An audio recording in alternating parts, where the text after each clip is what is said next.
আমাদের লক্ষ্য হচ্ছে একটি জাতীয় সনদ তৈরি করা, যাতে করে আমরা বাংলাদেশে একটি স্থায়ী গণতান্ত্রিক ব্যবস্থা প্রতিষ্ঠা করতে পারি। টেবিলের দুই ধারে বসলেও আমরা আসলে দুই পক্ষ নই।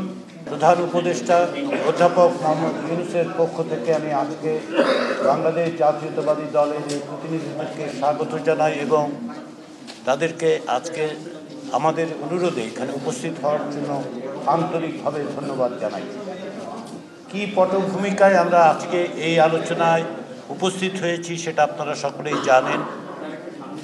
তারই পাশাপাশি আমরা যেটা জানি সেটা হচ্ছে দীর্ঘদিন ধরে বাংলাদেশের গণতান্ত্রিক সংগ্রামের ক্ষেত্রে বাংলাদেশ জাতীয়তাবাদী দলের একটা বিশাল ভূমিকা রয়েছে।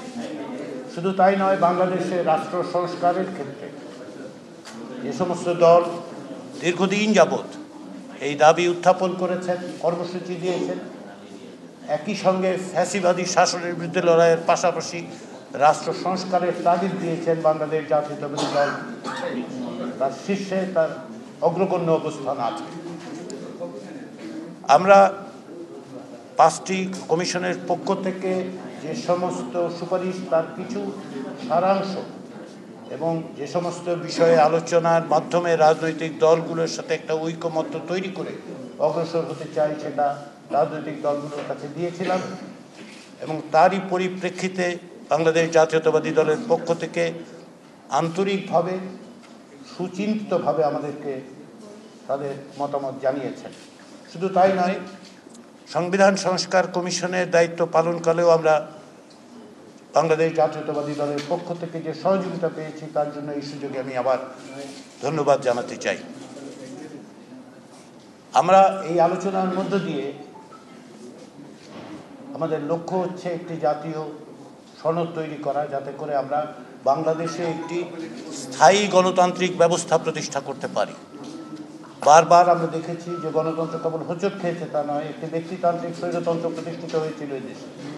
সেগুলো যাতে ভবিষ্যতে না ঘটে, যার বিরুদ্ধে বাংলাদেশের রাজনৈতিক গণতান্ত্রিক শক্তিগুলো দীর্ঘদিন সংগ্রাম করেছে এবং জাতীয়তাবাদী দল তার অগ্রগণ্য হিসেবে ভূমিকা পালন করেছে, সেই জায়গায় সেই প্রাতিষ্ঠানিক রূপ দেওয়ার জন্যই এই প্রচেষ্টা।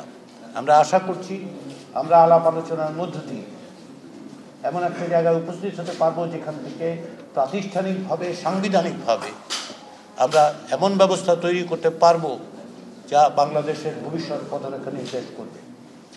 ইতিমধ্যেই বিভিন্ন বিষয়ে জাতীয়তাবাদী দলের পক্ষ থেকে মতামতগুলোর ক্ষেত্রে ঐকমত্য সুস্পষ্ট, কিছু বিষয়ে ভিন্ন মত আছে, সেগুলো আমরা আলোচনা করবো এবং আমরা আশা করি আমরা এক জায়গায় আসতে পারবো। সেই জন্যই এই আলোচনা। আমি বারবার যেটা বলি, আবারও বলি, আপনাদের যারা গণমাধ্যমে তারা জানেন, আমি বারবার বলি যে টেবিলের দুই ধারে বসলেও আমরা আসলে দুই পক্ষ নই। আমরা একত্রে সকলে মিলে জাতির যে আকাঙ্ক্ষা, যে একটি ঐকমত্য তৈরি করা, একটি দীর্ঘমেয়াদী স্থায়ী ভিত্তি দেয়া গণতন্ত্রকে, তার জন্য আমরা সকলে কাজ করছি। লড়াই সংগ্রাম বিভিন্নভাবে আমরা যুক্ত থেকেছি। সেই জায়গায় বিএনপি যে ভূমিকা পালন করেছে, সেই ভূমিকা তাদেরকে নিঃসন্দেহে এমন অবস্থানে দিয়েছে যে বাংলাদেশের মানুষ জানেন যে তারা কি ভূমিকা পালন করেছেন, কিভাবে তারা গণতন্ত্রের সংগ্রামের জন্য অত্যাচারিত হয়েছেন, নিপীড়িত হয়েছেন, প্রতিরোধ রচনা করেছেন। তারই ধারাবাহিকতায় আজকের এই আলোচনা।